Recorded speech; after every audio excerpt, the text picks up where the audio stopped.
Hello, friends. You are listening to another episode of Rocket Revenue, where we open source the rocket shipping predictable, repeatable revenue model. And we talk about tactics. We interview experts in go to market, not just the ones that talk about it, but the ones who have done it.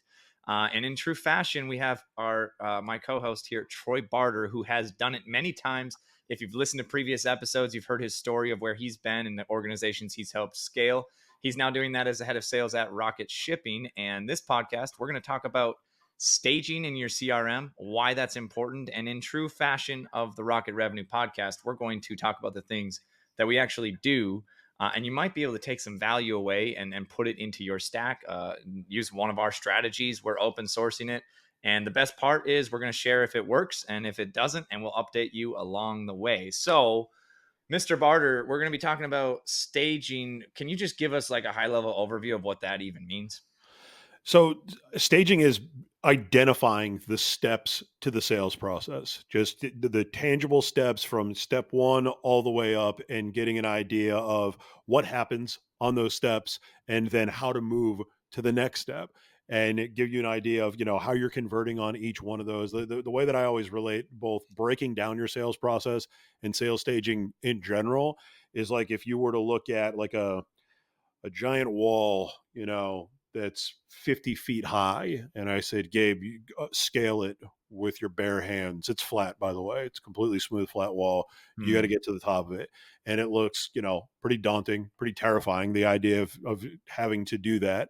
And then if you just walked around the side of the wall and there's steps all the way up it, which like, all Yeah. right, it would still be a pain to go 50 feet on stairs, but it wouldn't be that bad. Even I'm pretty out of shape right now. I could do it no problem because you're not worried about jumping over the entire wall. You're just worried about the step that's in front of you.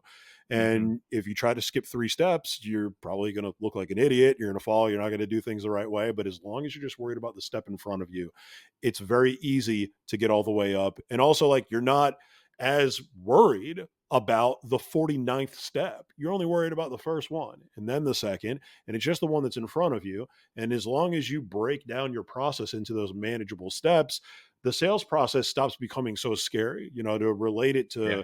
to sports, it's kind of like, Belichick doesn't worry about winning the Super Bowl. He worries about the next game.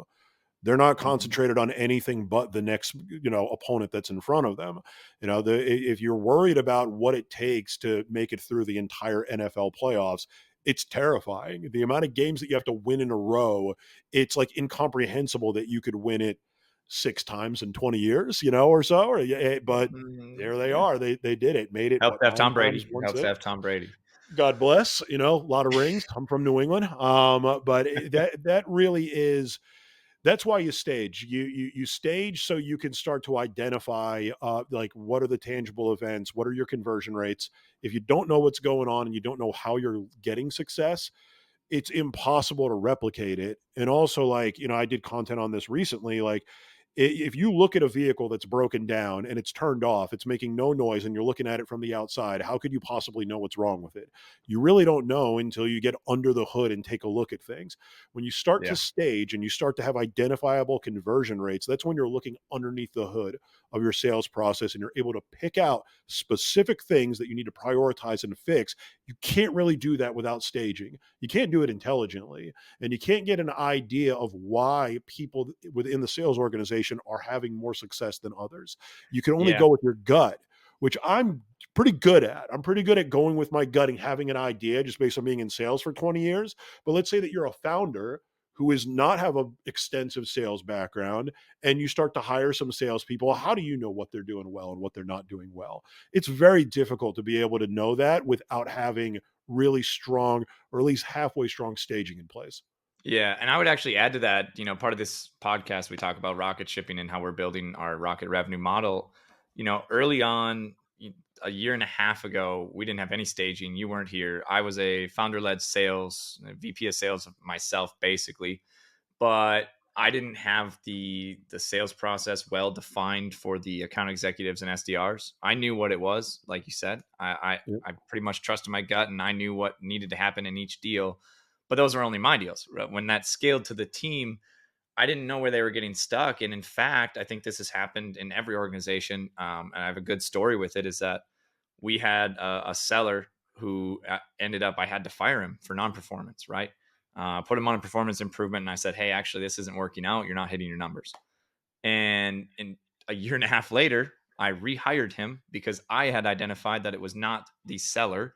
It was the fact that there wasn't a clear pipeline and staging and deal flow.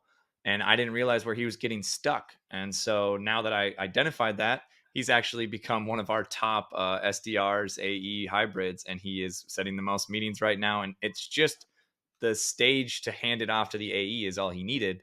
We didn't have that system in place.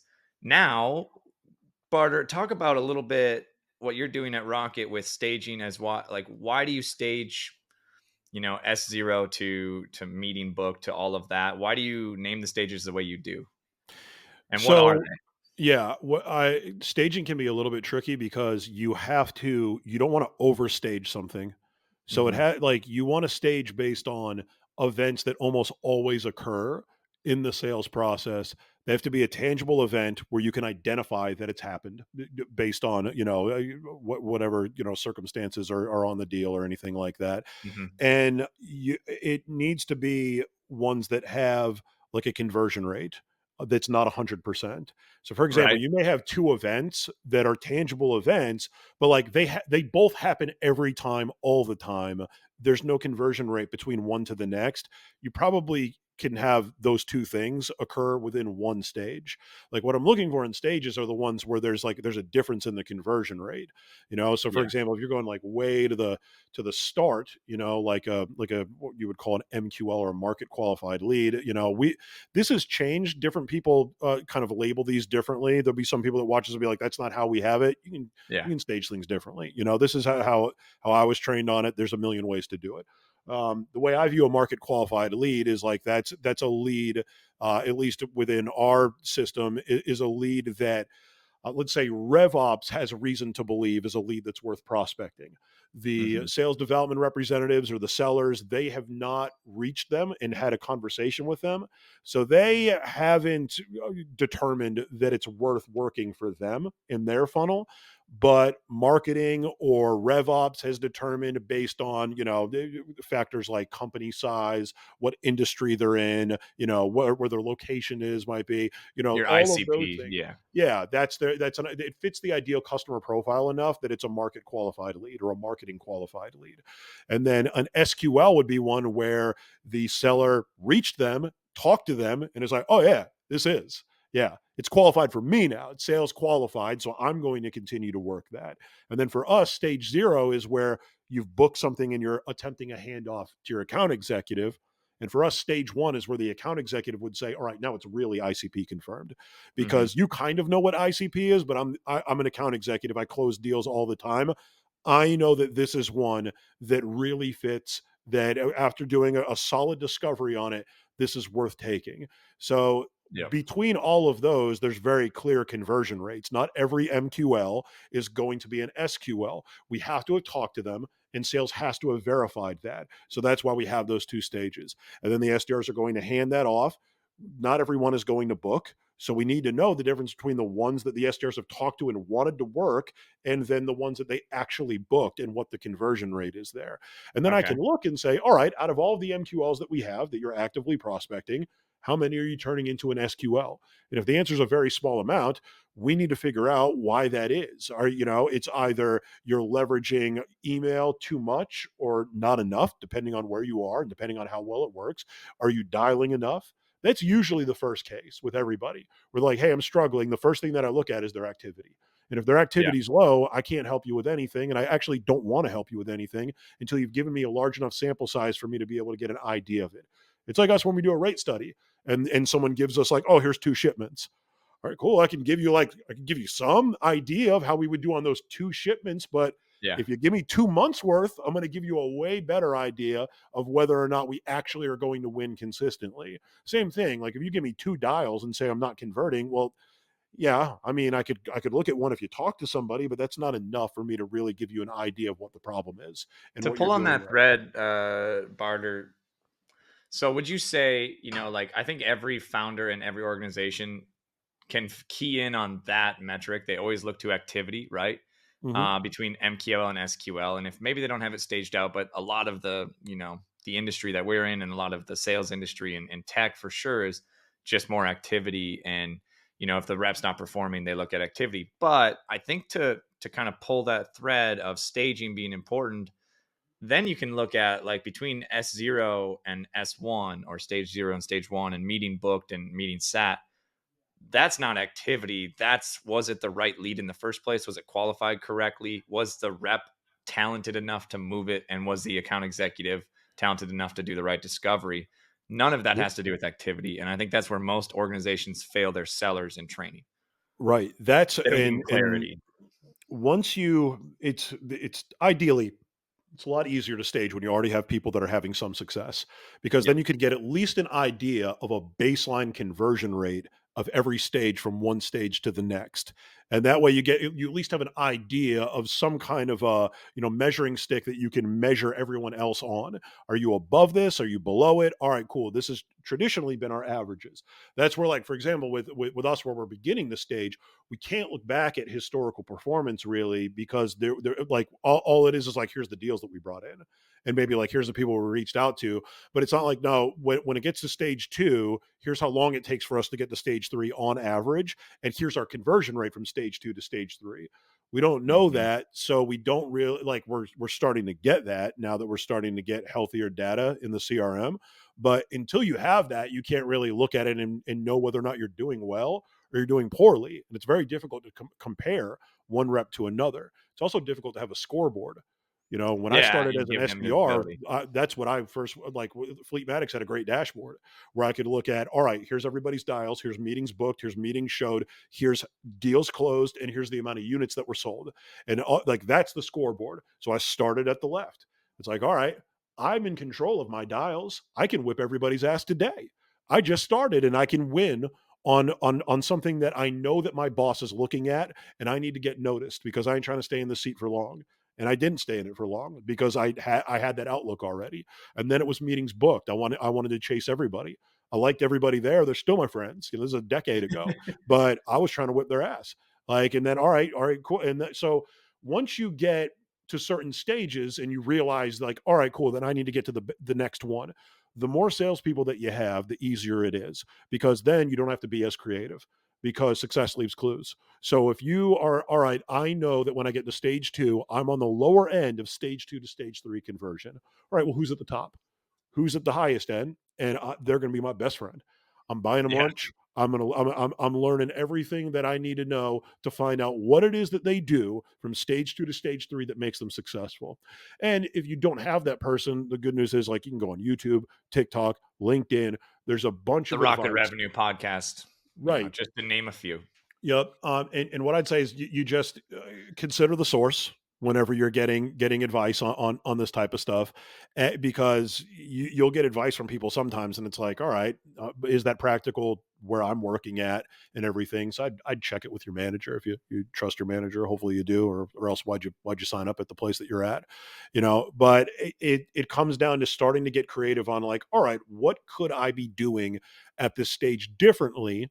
And the big thing that I look at, you probably heard me say this before, is like anytime that you're doing any change that you're looking to improve a conversion rate from one stage to the next, you're pulling a lever, right? Is the way that I always say it. So Yep. anytime that I pull a lever, I only want to pull the levers that have the least amount chance of there being a negative blowback and the highest percent chance of there being a positive result. So it's like, all right, book to sit ratio, I book them and they're not showing up to the meeting. What could I do differently? All right, if I did a little bit of a better discovery on the call ahead of time and maybe hinted at the things that we could do that might lead to some success so I could build a little bit more excitement for the call and maybe give them more of a reason why they should show up. Would that possibly be a negative on them showing up, or is it more positive? Well, it's way more positive. But one thing that I did learn is that you want to leave a lot to the imagination. You want to hint at what we can do, and you want to sound excited about the fact that all the information that they're giving you is leading to you to arrive at the conclusion that, man, based on everyone that we've taken care of, you're sounding like you're a great fit, and I'd love to show you how we can help you. But you're not going to tell them all of the reasons why if you want to get them into a demo, because now you already showed them everything. And that could decrease the chance because now Yeah, they're they may like, not well, I need already know, they might you've not already think they given me need it. to. Yep. Yep. So So you need to leave some something to the imagination for sure. so sticking to the staging topic, you had MQL to SQL, then stage 0, stage 1. In between stages 2 and 3, between setting that meeting and then actually having it sat, right? That's what we call it, sit. Yep. So if you have a no sit, that means you didn't sit in the meeting. Nobody was there. They no showed. Yep. I think a lot of activity and a lot of tools in the last 10 years went into that conversion ratio because tech companies were able to use their CRM to get clean data to get conversion ratios, and that was Yep. where they thought the lever could be pulled. So you had Calendly and you had Chili Piper and you had all of these different Yep. automation tools to remind people that there is a meeting coming. Um, what would you say other than that stage that you see at Rocket that you're starting to see the data is a lever we could pull? I think the whole market believes that meeting book to meeting sat is the lever. Is there Yep. anything else in our pipeline that you see is like, hey, what's the other lever? So, It may not be obvious to the viewers of like, hey, maybe I yeah, never even I considered mean, that. I'll give one that's specific, like Yep. to us. That's like for me is an OKR that we're working right now. Like, Hmm. so Fleetmatics had super simplified staging. It was just all right, booked, sat, closed. That was it.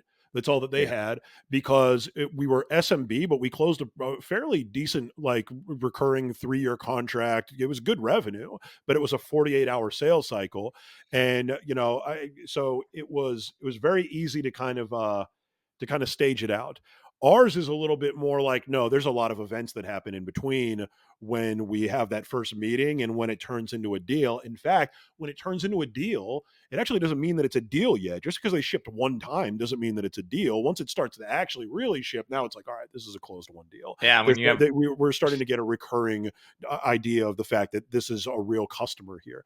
With us, there's a part where, all right, we've done the rate study where and we win, all right, and now we're kind of ready to go where they're going to do like an onboarding doc, and it involves like a credit app type thing. It's not a very involved credit app by any stretch, but I noticed when I did a deal review once we started to stage that as we were writing down the next steps with one of our reps, they were like, you can actually just copy and paste this for like the next 3 that are on your screen because they're all the same. And what the note was the credit app is out, we're waiting, and we're having a hard time getting a hold of them. And it's like, all right, so things are getting stuck. We've yep. found a spot in the funnel where there's a kink in the hose where things are getting stuck. All right, cool. So if we work to get creative here and we can unblock this, then that means that closing percentage is going to go up for sure, and the deal cycle is going to shorten because things are waiting here. All right, Yeah. that's when I'm like, all right, that's when you can prioritize. Now, again, if we didn't look under the hood and we didn't get next steps and we didn't start staging things, we would have no clue in terms of like, all right, they would just be like, man, my deals are slowing down, but now we specifically know. So we started to get creative. All right, well, how are we doing it before? Well, before we were sending a PDF, and then the prospect would print that PDF, write it out by hand, rescan it, and send it back to us. Now, I know me, and if someone asked me, and I loved it and I wanted it, and I know that I needed it, and they said, "Here's a PDF, print that out." First off, I'd have to go somewhere to print it out at my house. I've got like 3 Yeah. printers, and I don't have the a ink keeps, printer. I have yeah, one at the but office, but yeah, I don't know it'd how to be a use pain. it. All right. And for a lot of places, they don't print much. And it's like, all right, well, I got to go figure out how to print something in 2023, and Yeah. it would take weeks. I'm positive that I'd be like, all right, that's on the back burner. So goal one was to digitize that, Yep. by going through one of the digital providers, whether it be, DocuSign, PandaDoc, they're great and everything like that. And we chose one, and then it's all right, cool. So then we're going to send that out. And it's like, well, what else could we do that would help? All right, well, what's on the app? What's required and what's not required? What's And if there's fluff? things on there that aren't required, are we telling them that they're not required ahead of time? Or are they seeing this and think they need to get all of it before they get it into us? Because we should probably tell them that. Hey, just so you know, Yeah. there's some fields that are on here that actually aren't required. If you've got them, fantastic. We'd love to get them. But there's fields on there that are required. And if you fill them out, you'll be able to just finish it and you send it right back to us. No problem. Right. And then the next question is, all right, is that digital app in the CRM? Is that something where it's at the click of a button? We're still working on that part of it, right? Yep. But at the end, it'll be, all right, this is digital. All right, does it being digital hurt things or help things? Very low chance that it's going to hurt things because they already met us online. So they already know how Yeah. to use the computer halfway, right? And if they So we haven't send it signed a over. DocuSign or PandaDoc, then they probably aren't an ICP, to be honest, if they've never used that tool. Right. And then the next thing is like, all right, well, how can we get it in faster? I mean, I've seen the stuff that's on there. Probably 9 times out of 10, if we get somebody that's interested, we can be like, "Hey, real quick, I'm going to send this over to you and I'm going to walk you through it." It takes less than a few minutes probably to fill that out. So I like to, when it comes to the staging, I like to plan and I like to create a process based on perfection and then have contingency plans when it doesn't work. So Yep. perfection is they say yes, we send the credit app and they fill it out while we're still on the phone with them. We go through it real quick because it's quick. And we're not asking for like years worth of data or anything like that. So like Mhm. we'll always try to get it on the line. And if we can't, okay, that's fine. But if we get some of them, that's 100% conversion rate. I like that. I like 100%. Yeah. And I You think know, it's important to kind of point out too that if you didn't have the staging set up, then you wouldn't know that that's where the deal was slowing down. And the 100%. traditional knowledge would be what I used to do a year and a half ago, which was, hey, things are going slower. Let's try harder, guys. What can I help with? I'll help with the deal, and everything was in limbo. Yep. And I think that's an important, point would be everybody knows that like all the revenue is in the follow up, but Yep. following up to get a document or following up to do things that are manual if they have to print it off. Sure, if you're persistent and I continue to bother you, Troy, and I say, hey, I know you got to go to Office Max. I know you got to do this. I know you got 5 kids or 7 kids or 10 kids, whatever it is these Quite a few. days. Yeah. But I know you have to do that. You're kind of using all your ammo on the follow up. Like you're being persistent on the wrong stage. You should be persistent on once you're set up. Hey, can we get this integration going? Hey, can we get these shipments sent over? Can we get this data? That's where you need to use that allowance of how many times you can follow them up. And I think that in the freight industry and probably every industry that has some kind of document that has to be signed, you end up using way too much of your firepower on following up for this stage. And you don't realize that if you had just, looked at the staging and said, hey, how could we address it? The sellers probably know. Yeah. The best follow up is no follow up because the deal already closed. Or the stage already moved from one stage to Or the they're next. That's following the you first up saying, question. hey, I'm ready. Let's Yeah, do this. You that so guys that's the got it first done question, yet? like, a good one would be, "Hey, like, I was talking to one of our reps and they're like, "Hey, like, I might not have bookings, but that's because I already made it to the rate review before I needed to book one. So we technically Yeah. never had to." And it's like, "Man, that's the best." So we'll figure out a way to Make sure that like, attributes to their quota. Yeah. yeah, because it's not a clean tech sales staging as much where it's like, "All right, well, now we're gonna show them a demo." On the Rocket Tech side, it is, but Yeah. on some, it's like, "Well, no, we technically, like, I could not book one with our VP or with an AE, and I could already be at rate study, and I didn't skip any steps. They just all occurred in this conversation, and it's like, yeah, that's great. All right, well, how can we Yeah. replicate that? Can we replicate it? When can we? And how can we identify that and make sure that it's being tracked in the CRM? So I did want to add to something that you said, where you said that that's why the staging is important because you wouldn't catch that issue all of the time. When it came to, for us, it was like things getting stuck with the credit app.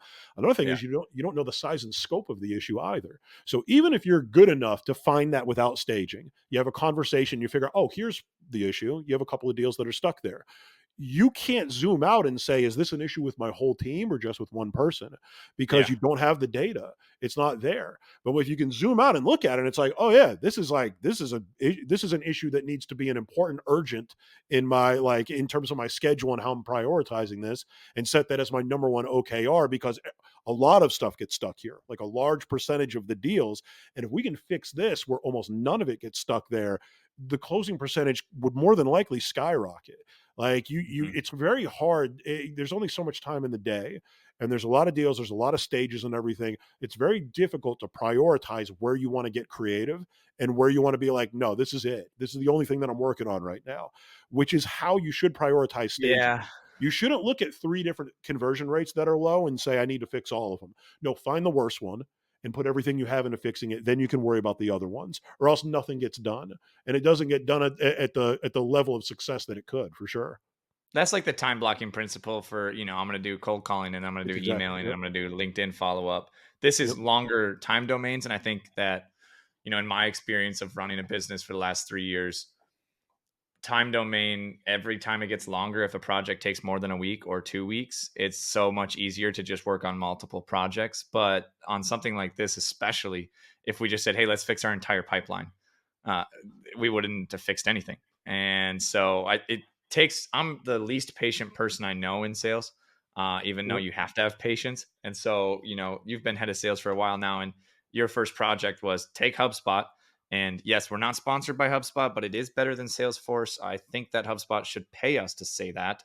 So if anybody knows somebody, but we took HubSpot and we took it from where it was and we said, let's just clean it up. Barter, it was your idea. You said, first, we just got to clean that up. There's a lot of deals in there that are dead that didn't get moved to close lost. yep, And if you're not tracking the basic metric of how many deals are you winning versus losing and what's your closing percentage, then how does a CEO or a sales leader who's responsible for the revenue creation say, hey, I need this many deals for quota because we have this as our target for revenue and I know we're yep, going to close at this percentage? Rocket still does not have that all the way done, but we're getting yep, closer. And that's why we're open sourcing this while we're building it.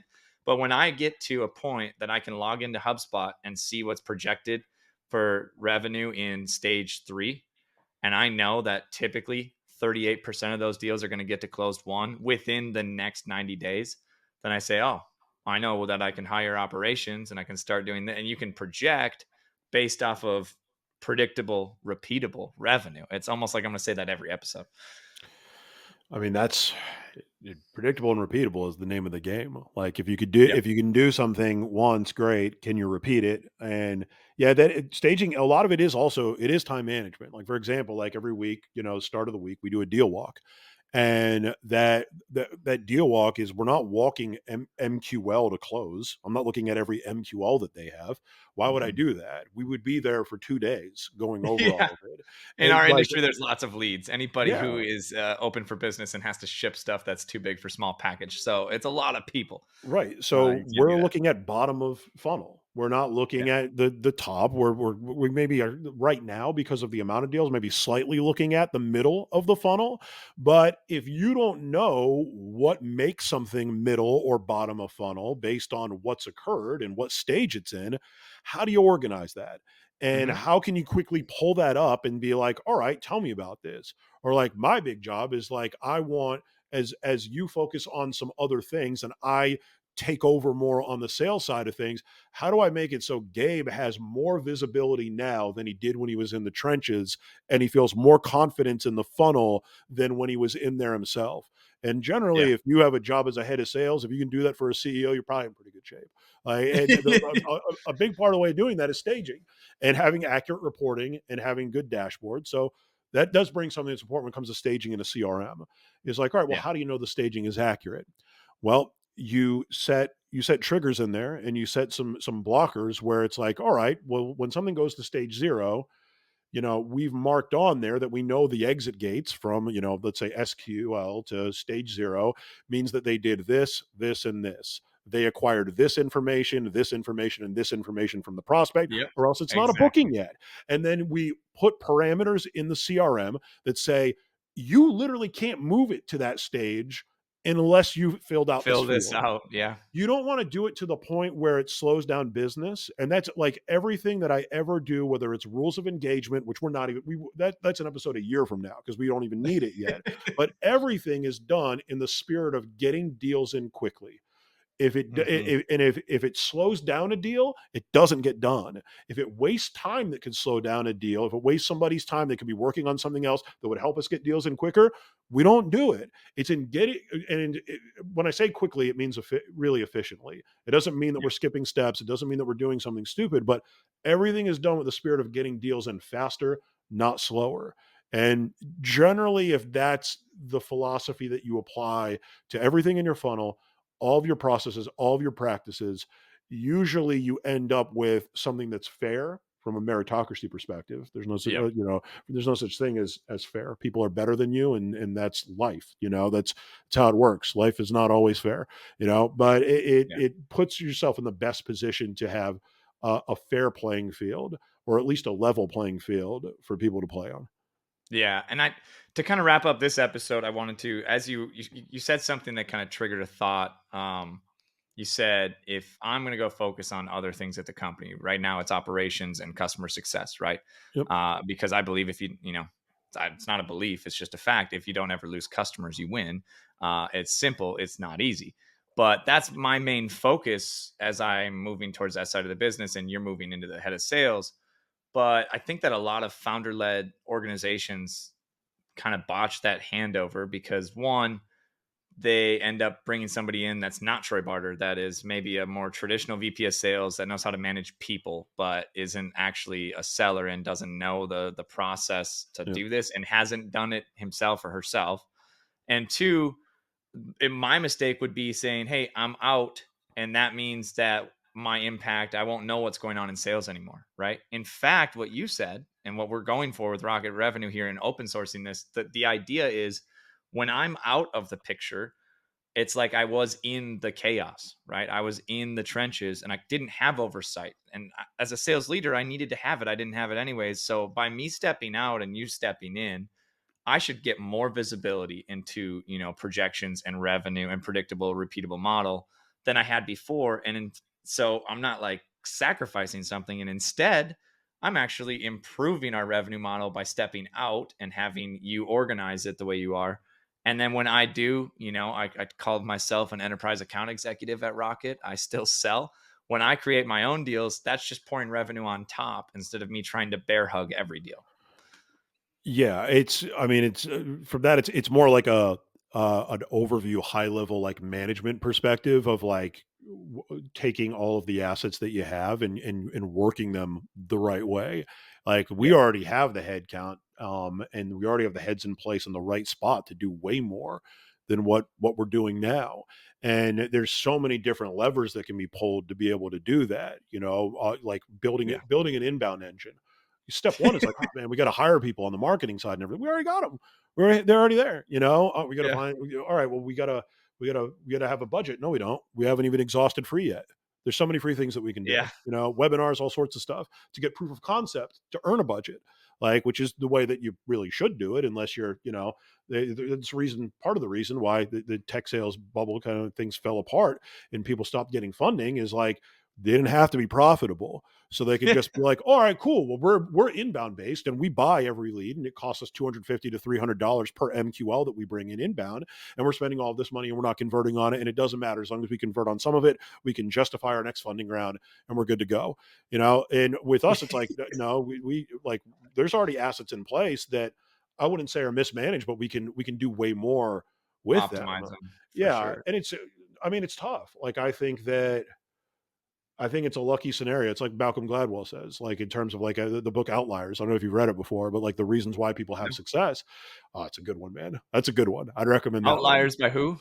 Malcolm Gladwell. So Okay. it's two things that he says. It might be a third, but the two that really resonated with me were 10,000 hours of practice, which is great for sales because you get 10,000 hours of practice before you turn 10.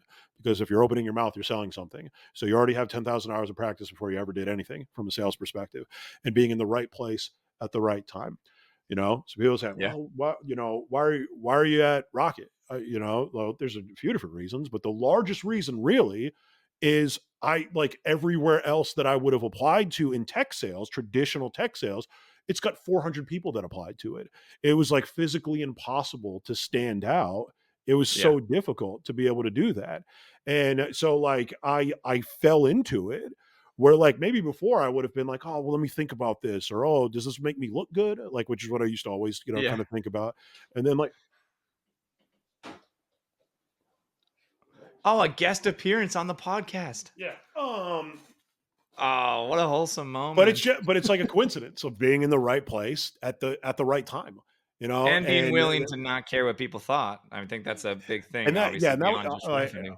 so why I came here is probably not the best story, but why I stayed, I mean, absolutely is like for example, this occurs on more than one meeting, probably every Yeah. other day. And if you're at a spot that like kind of just doesn't understand that, then it probably isn't going to go too well. Yeah. And I think I think it's something that people don't really look at, but values aligning top to bottom at a company is pretty important. Doesn't have much to do with staging, but yeah, it's Yeah. very important. Yeah. Yeah, I think on that macro moment, I'll wrap this up. The high level that you guys are going to get from these episodes is what we're doing at Rocket Shipping, Rocket Companies, to build our revenue model from founder-led sales with 5 or 6 person sales team to an enterprise level SaaS sales model, but for freight and logistics technology. In the next episode, I think we're probably going to be talking about something that's somewhat timely in our industry, which is what you just touched on, Barter, of the bubble of VC and PE money and them saying, hey, it's probably time to move on from these companies or get out or do a SPAC, IPO. Notably, as we're recording this, one of the bigger pieces of news in the last few weeks was that a company called Convoy went on sale, and they are one of the biggest logistics tech players. They're for sale because the investors don't see money being cheap again, and they were never profitable. Now, I'm not going to speak badly about their company, but that was their model. They were never profitable. And so, Yeah. what we're doing at Rocket Shipping and at Rocket Revenue is building a predictable, repeatable revenue model, bootstrapped with experts like Troy Barter and great people around us and great values. And so, tune into the next episode. We'll see you then.